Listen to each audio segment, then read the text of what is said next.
예, 앞서 예고해 드렸던 것처럼 제약 바이오 기업 분석해 보도록 할 텐데요. 좀 특이한 기술력을 가지고 있고 특이한 부분이 있기 때문에 저희들이 이 시간을 마련해 봤습니다. 차근차근 하나하나 얘기 나눠보도록 할 텐데 CNP 미디어의 이재준 대표 그리고 정재별 리사와 함께합니다. 어서 오십시오. 네, 안녕하세요. 안녕하세요. 신약 개발을 AI 기술을 활용해서 한다. 이것 자체만으로도 많은 분들이 좀 신선해하실 것 같습니다. 그리고 아마 최근에 뉴스 서칭 많이 하시는 분들은 어떤 기업이다라고 떠올리시는 분들도 계실 텐데요. 일단은 그러면 신약 개발을 AI 가지고 뭘 어떻게 한다는 건지 이것 좀 설명을 들어보도록 하겠습니다. 정재별 리사께서 설명을 좀 해주시죠. 네, 최근 AI 기술이 발달하면서 바이오 인포메틱스, 즉 생물 정보학의 빅데이터를 분석을 해서 AI 기반 신약 개발이 증가를 하고 있습니다. 일반적으로 신약 개발에 있어서는 타겟이 선정이 되면 이 타겟에 대해서 수만 내지 수백만 종의 화합물 가운데서 활성을 나타내는 약물 후보를 선별하는 단계를 거칩니다. 여기에 소요되는 비용과 시간을 단축하기 위해서 타겟과 화합물 구조 모델링을 통한 가상 탐색 기법이 발달했고요. 예. 특히 유전체 정보, 약물 기전 같은 바이오 빅데이터 기반 가상 탐색이 주목받고 있습니다. 이 중에서 인공지능 기반 가상 탐색이 주목을 받게 된 건데요. 예. 우선은 지난 수십 년간 머신러닝 재료가 되는 데이터가 많이 쌓였습니다. 그래서 화합물 활성 데이터나 약물 데이터가 꽤 많이 축적이 되었고요. 둘째로는 클라우드나 고성능 컴퓨팅 인프라에 대한 접근이 용이해졌습니다. 그리고 셋째로는 최근 심층 신경막 기술이 발달하면서 어렵고 복잡한 문제 해결 능력이 비약적으로 좋아진 데 따른 것으로 보고 있습니다. 인공지능 같은 경우에는 신경망 계층 구조를 통해서 심층 기계 학습이 가능하고요. 예. 데이터를 이용해서 학습하는 과정에서 알고리즘에 따라서 또 자기가 변형을 줘서 스스로 패턴을 추출하기 때문에 기존 방식보다는 높은 수준의 예측력이 가능합니다. 이걸 이용해서 약물의 타겟 선정이나 후보 물질 최적화가 가능하기 때문에 신약 개발 분야에 AI를 적극 도입하려는 움직임이 활발합니다. 이런 AI 기술을 신약 개발에 활용할 경우에 방대한 데이터를 바탕으로 빠르고 정확한 추론을 할 수 있기 때문에 신약 개발에 필요한 천문학적인 투자 비용과 시간이 큰 폭으로 감소할 수 있을 거라고 판단이 되고 있고요. 즉, 약물 후보의 발굴과 선별 단계에서 시간과 비용이 줄어드는 것으로 보시면 간단할 것 같습니다. 예. 그러면 물론 설명 중에 중간에 나오긴 했습니다만 네. 그래도 좀 궁금한 부분이 그러니까 빅데이터를 이용해서 네. AI 기반으로 한 탐색을 한다. 뭐 이것까지는 네. 이해가 갔습니다. 네. 그런데 사실 AI를 기반으로 해서 바이오 시밀러를 만드는 게 아니라 네. 아예 새로운 신약을 만드는 거잖아요. 네네. 그런데도 이 과정으로도 완전히 새로운 분야의 새로운 약 개발이 가능하다는 거예요. 네. 기존에 이제는 데이터가 없었다면 모르겠지만 예. 사실 수십 년 동안 약물을 지속적으로 개발을 하다 보니까 네. 기존의 약물 구조에 관한 그리고 약물의 활성 데이터 그리고 약물을 투여했을 때 부작용 데이터 이런 데이터들이 축적이 됐기 때문에 사실상 초기에 모델링해서 시뮬레이션이 가능하다는 거죠. 예. 그러면 아무래도 실패율도 훨씬 줄어들겠네요. 그러니까 성공 확률이 크게 비약적으로 늘어날 수도 있겠네요. 그렇죠. 성공 확률이 좀 이제 예측력이 높아진다라는 거는 이제 성공 확률이 좀 더 높아진다라고 볼 수도 있겠고요. 또 예. 그만큼 시간이 또 단축된다라고 볼 수 있을 것 같습니다. 뭐 시간, 비용 다 단축될 수 있는 굉장히 효과적인 신약 개발 원리이자 방법이라고 볼 수 있을 것 같은데요. 지금 이 기술로 언론 보도를 통해서도 그리고 시장에서도 관심을 받고 있는 기업이 바로 신테카바이오입니다. 그래서 오늘 이 기업에 대해서 분석을 해보도록 할 텐데 어떤 기업인지 이번에는 이재준 대표께서 좀 설명을 해주시죠. 네. 신테카바이오 이 투자 설명서를 좀 봤습니다. 예. 상장이 2019년 12월에 했었는데 그때 당시 이제 투자 설명서를 보니까 이 내용적인 걸 좀 자세히 살펴보았습니다. 2009년 9월에 그 설립된 바이오 벤처 회사입니다. 그리고 2014년에 한국전자통신연구원인 ETRI에서 유전자 검사 전용 슈퍼 컴퓨팅 기술을 출자 받았습니다. 예. 기술 출자, 현물 출자를 받았다라고 보시면 될 것 같고요. 2019년 12월에 상장을 했습니다. 그래서 빅데이터 기반 AI 기술인 알고리즘, 앞서 제가 슈퍼컴퓨팅 기술을 받았다고 했잖아요. 예. 이 기술을 토대로 해가지고 AI 기술 알고리즘을 했고요. 그다음에 개인 유전체 맵 플랫폼 기술인 PMAP를 현재 보유하고 있습니다. 그래서 유전체 빅데이터 연구소 기업이다라고 보시면 될 것 같고요. 고효율의 이 슈퍼컴퓨터를 활용을 하여서 유전체 분석과 대량 바이오 데이터를 관리하고 분석하는 부분이다 보시면 될 것 같습니다. 예. 유전체 데이터 분석을 통해서 이 다양한 기업이나 또는 연구소, 병원 쪽에 맞춤 의학 기반 신약 개발을 하고 있고요. 임상 연구를 지원을 하고 있습니다. 앞서 변리사님께서 말씀 주셨던 부분에서 비용적인 측면과 시간적인 부분이 감소가 된다고 했잖아요. 예. 이런 부분들이 결국은 지금 제공을 해주는 게 신테카 바이오 쪽 AI 알고리즘이다라고 보시면 될 것 같고요. 현재 AI를 활용을 해가지고 합성 신약 후보 물질 발굴을 하고 있고 항암제 바이오 마커 발굴부터 정밀 의료 서비스를 해서 IT, BT, DT를 접목한 이 AI 헬스케어 서비스를 제공하고 있는 회사입니다. 상장 전에 2019년 6월에 유한양행과 세한창투, 그다음에 타임 와이즈 인베스트먼트, 머스 자산 운영에서 유상증자를 참여해가지고 197억을 자금 조달을 받았고요. 예. 그 시테카 보유바이오 플랫폼을 좀 살펴보시면은 세 가지로 좀 나누시면 될 것 같습니다. 예. 첫 번째는 신약 관련돼서 딥매처에서 AI 신약을 바탕으로 한 그 파이프라인이 있는데요. CJ 헬스케어에서 기술 이전을 받아가지고 현재 대장암 쪽에 파이프라인에 적용을 하고 있다. 예. 그리고 항암 잠시만요. 예. 설명해 주시면서 네. 설명과는 전혀 상관없이 계속 자료가 좀 예. 지나갔는데 그 자료 다시 이제 하나하나 해보도록 하겠습니다. 예. 첫 번째 플랫폼 설명을 해주고 계셨잖아요. 예, 그렇죠. 예, 영상 확인하면서 같이 설명을 들어보도록 하죠. 네. 일단 첫 번째 플랫폼 1에서 신약 쪽 관련돼서 최종 목표가 항암 신약 발굴과 항암 백신 발굴을 하는 부분입니다. 항암 신약 발굴 쪽에서는 CJ 헬스케어 쪽에서 기술 이전을 받아가지고 현재 예. 대장암 쪽에 적용되는 파이프라인을 현재 구축을 하고 있고요. 항암 백신 발굴에서는 셀리드 쪽 을 해가지고 현재 진행을 하고 있습니다. 그래서 이 두 가지가 있고요. 그 다음에 세 번째로는 JW 중해제약 관련해서 백혈병 파이프라인에서 현재 인실리콜로 해는 전임상 단계 지금 진행을 하는 부분들이 있습니다. 그게 플랫폼 첫 번째라고 보시면 될 것 같고요. 예. 플랫폼 두 번째는 바이오 마커 쪽입니다. 바이오 마커라는 게 그 질병이나 노화 따위 관련된 부분에서 가정마다 특징적으로 나타나는 생물학적 지표가 되는 변화를 이야기를 하는데요. 좀 어렵습니다. 예. 그래서 혈관이나 단백질이나 DNA를 이용해서 몸 안의 변화를 추적하는 겁니다. 네. 그래서 바이오마커 쪽 관련해서는 개인 유전체 맞춤형 의료를 지금 현재 개발하고 있는데 카이노스메드 쪽 상장 회사입니다. 코스닥과 관련해서 파키스병 관련된 부분들을 현재 진행을 하고 있습니다. 그리고 마지막 플랫폼 단계로서는 진단 쪽 보시면 될 것 같고요.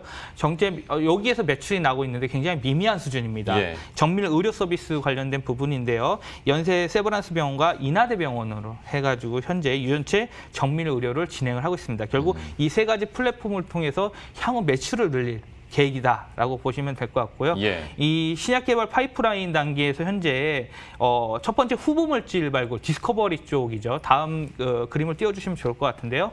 합성 신약 후보 물질 발굴과 항암 백신 관련돼서 발굴하는 게 결국 디스커버리 단계에서 신약 개발 단계고요.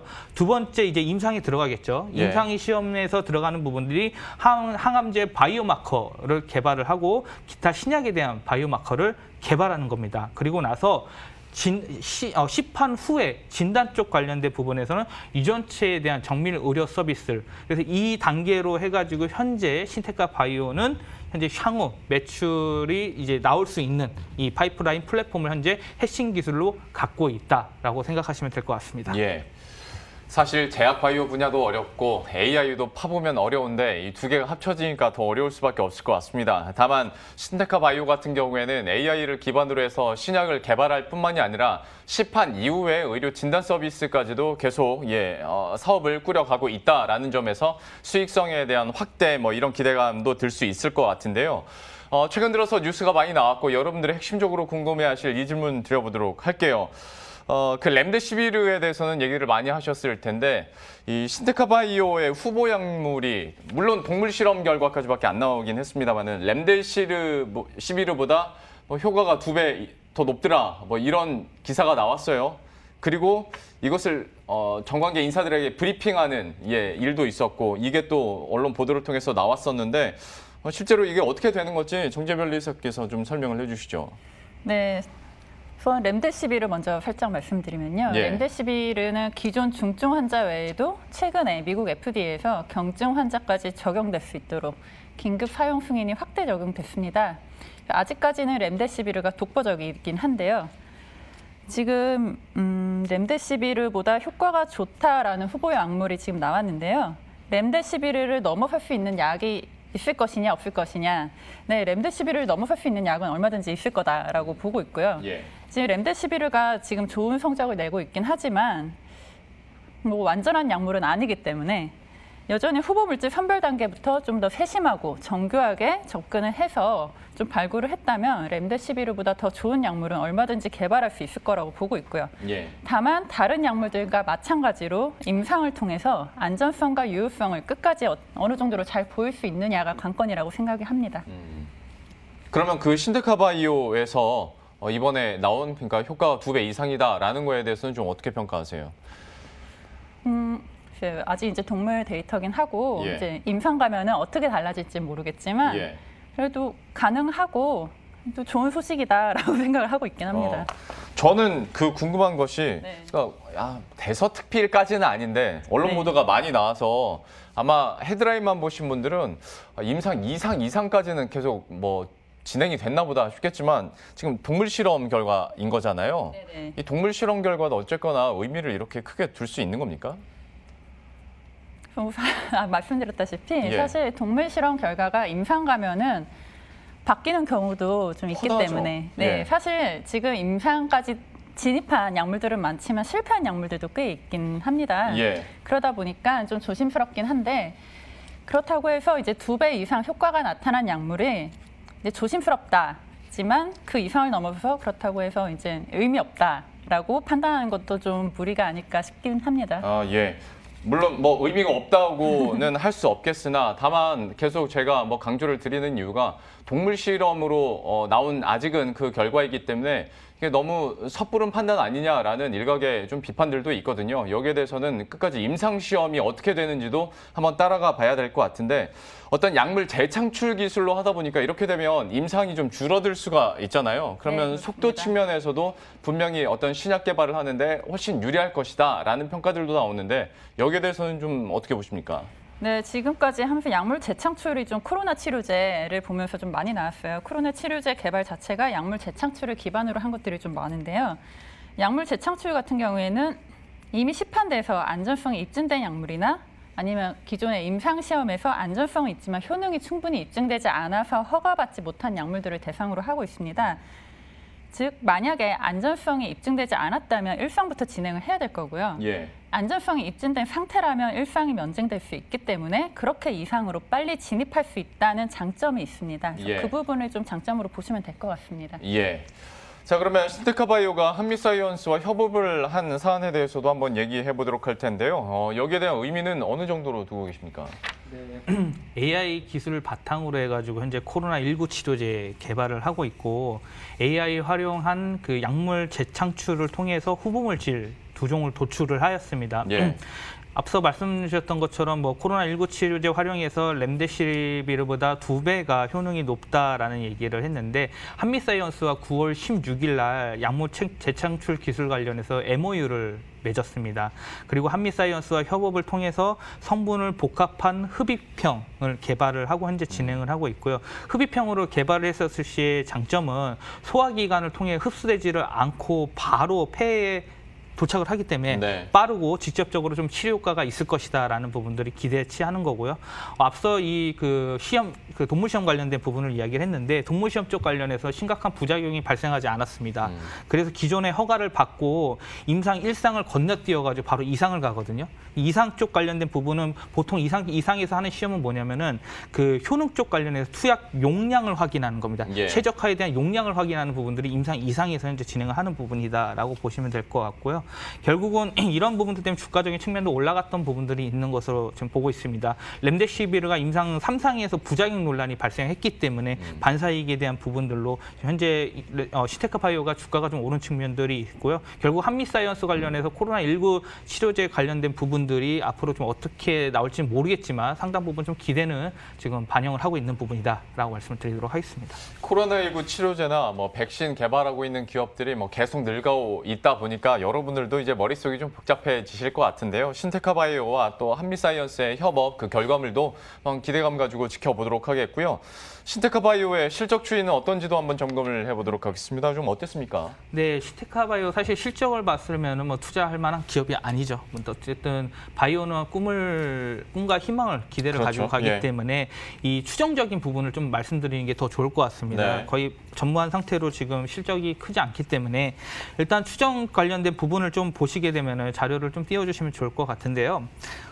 일단 올해 같은 경우에도 영업이익 같은 경우에는 적자를 좀 예상을 하고 있습니다. 근데 제가 앞서 파이프라인 쪽 관련된 매출이 이 세 가지 플랫폼을 얘기했잖아요. 예. 이 세 가지 플랫폼에 대한 앞으로 추정 이익을 좀 말씀을 드리도록 하겠습니다. 우선 공동 파이프라인 진행하는 부분들이 있는데요. 합성 신약 후보 물질 발굴 쪽에서 2022년부터 매출이 발생을 하고 2022년에 420억 정도 예. 예상을 하고 있고요. 예. 협업사 이제 바이오 마커 쪽 개발 쪽으로서는 2021년 2월과 2023년에 이제 매출이 발생하는데 2023년도에 220억 정도 매출 발생을 기대를 하고 있습니다. 그리고 공동 파이프라인 바이오 마커 쪽에서 기타 신약 쪽 부분에서는 2023년에 300억 발생까지 현재 좀 기대를 하고 있고요. 그 외에 유전체 정밀 의료 서비스 앞서 제가 이 연세대에 있는 세브란스 병원이란가 그다음에 인하대 병원 얘기를 했잖아요. 예. 그 후보 말고 또 다른 신규 병원 통해 가지고 매출을 발생하는 부분들을 해서 2023년에 135억까지 예상을 하고 있습니다. 먼저 신약 개발 쪽 플랫폼에서 매출은 일단 파이프라인 개발 단계에서 국내외 라이센스 아웃을 통해서 기술 성급료랑 마일스톤 그리고 로얄티를 받는 부분들로 해서 매출 예상 추정을 한 거고요. 그리고 현재 봤었을 때 지금 국내 항암제는 JW 중해제약과 공동 연구를 하는 부분들이 있고요. 그다음에 기타 신약 바이오마커에서는 현재 카이노스메드와 파킨슨병 관련된 부분들로 해서 공동 개발을 할 겁니다. 그다음에 자체 파이프라인인 STB001을 보유하고 있는데 2019년 3월에 CJ 헬스케어에서 기술을 이전을 받아가지고 현재 후보물 면역 항암제 쪽 관련해서 첫 번째 자체 파이프라인을 보유하게 되었습니다. 예. 그래서 2022년 전임상 완료 시점에 기술 이전을 추정할 것으로 보고 있어서 매출 660억을 예상하고 있는데 결국 정리를 하면 뭐냐면은 신약 개발에서는 대부분 다 기술 이전을 통해 가지고 라이센스 아웃을 통해 가지고 이 로열티나 마일스톤이나 성급료를 받아가지고 2023년에 추정 매출을 좀 생각한 거고요. 예. 이 두 번째 유전체 정밀 의료 서비스는 그거 지금 현재 앞서 말했던 그 인하대 병원, 세브란스 병원 외에 추가로 신규 병원을 해가지고 암이나 희귀성, 그다음에 약물 반응성 관련해서 AI 분석 서비스를 제공할 것으로 보고 있습니다. 예. 그래서 2023년에 135억 원의 매출을 좀 기대를 하고 있고요. 그다음에 그 기타 수익 쪽 관련해서는 여의도 성모병원 쪽 관련해서 인공지능 기반 플랫폼 관련 서비스를 제공하고 있는데 2023년까지 매년마다 한 2억 2천만 원 정도. 그래서 결국은 신약 개발 매출이 가장 큰 포션을 차지할 것이다라는 게 현재 시테카 바이오의 2023년까지에 대한 매출 현황 컨센서스에 대한 부분들의 추이라고 보시면 될 것 같습니다. 어떤 병원에서 AI 서비스를 제공함으로써 받는 로열티 같은 경우에는 분명히 어떤 수익성의 지속 가능성이 있겠습니다만은 저도 앞에서 그 실적 추이 전망치를 봤을 때 2023년에 영업이익이 정말 드라마틱하게 이렇게 반등을 하던데 이게 기술 이전 계약을 한다는 전제하에 그렇죠. 추정한 거기 때문에 예. 근데 이거는 정말 알 수 없는 거지 않습니까? 그렇죠. 예, 이거는 추정일 뿐 그리고 기술 이전 계약이 실제로 이루어지는지에 대해서 어쨌거나 파이프라인은 굉장히 다양하기 때문에 여기서 어떤 성과를 낼지도 한번 계속 기대를 해보도록 하겠고요. 참고용으로 보시면 될 것 같습니다. 신테카 바이오가 가지고 있는 특허 보유 현황도 한번 체크해 보도록 할 텐데 어떻습니까? 네, 한번 특허 상황을 한번 보겠습니다. 그래서 먼저 국가별 분포를 보시면요. 아직은 한국을 중심으로 미국 PCT 출원이 진행된 상태입니다. 아직 PCT 출원을 통한 각 국가로의 진입이 아직은 이루어지지 않은 상태인 건데요. 신테카 바이오에서 어느 국가로 진입할 것인지는 아마 시장을 보고 정해서 나중에 확장을 하지 않을까 생각이 됩니다. 넘어가서 연도별 동향을 한번 보시면요. 2019년에 특허 출원이 상당히 많이 증가했습니다. 아직 2019년 하반기 출원은 공개되지 않은 상태라서 집계되지 않았는데도 꽤 증가한 것으로 나타나고 있습니다. 그럼 여기 연도별 동향에서 한번 최근 3년 특허 출원 기술들을 조금 말씀을 드리면요. 2018년에는 개인 유전체 맵 기반 맞춤 의학 분석 플랫폼이 출원해서 등록받았고요. 2019년엔 좀 많은데 암 같은 이제 여러 질환에 대한 약물 반응성 판단 기술을 특허 출원을 했습니다. 약물 반응성 판단을 위한 바이오 마커를 발굴을 했고요. 이 바이오 마커를 검출하는 진단칩을 개발을 해서 특허 출원을 진행한 상태입니다. 또 2020년으로 넘어오면요. 인공지능 모델 기반 분자 동력학 빅데이터를 활용한 면역 치료 정보 제공 시스템을 개발을 해서 특허 출원했습니다. AI 기반 약물 개발 플랫폼 중 하나라고 보시면 될 것 같고요. 이 플랫폼 기술을 이용해서 환자 맞춤형 서비스, 그런 치료까지도 볼 수 있을 거라고 생각이 되고 있습니다. 그럼 이렇게 신테카 바이오가 가지고 있는 전체적인 특허 동향을 봤는데요. 그럼 AI 기반 빅데이터 활용, 약물 재창출 기술을 딱 집어서 어떻게 나타나는가를 한 번 더 들어가서 말씀드리겠습니다. 우선 AI 기반 빅데이터 활용, 약물 재창출 기술 특허 출원을 보면요. 네, 그래프 하나가 나왔습니다. 네, 미국의 보스턴진이 1위입니다. 미국 보스턴진에 이어서 한국의 신테카 바이오가 두 번째입니다. 주요 출원인지 탑2에 들어가고 있고요. 국내에서는 탑입니다. 그래서 AI 기반 빅데이터 활용, 여기서 이제 화면에 표시되는 BI는 아까 잠깐 말씀드렸던 바이오 인포메틱스, 생물 정보학이고요. 빅데이터를 나오고 있는 부분인데요. AI 기반 빅데이터 활용 약물 재창출 기술도 이제 타겟을 중심으로 접근하느냐, 유전자 발현 프로파일에 기반해서 접근하느냐, 접근법이 여러 종류가 있는데요. 신테카 바이오 같은 경우에는 유전자 발현 프로파일에 기반한 접근에 집중을 하고 있는 것으로 나타나고 있습니다. 예를 들면 좀 전에 말씀드린 2019년에 다수 출원된 약물 반응성 판단에서 적용된 바이오 마커들은 이것들은 유전자 발현을 보는 것을 특징으로 하고 있습니다.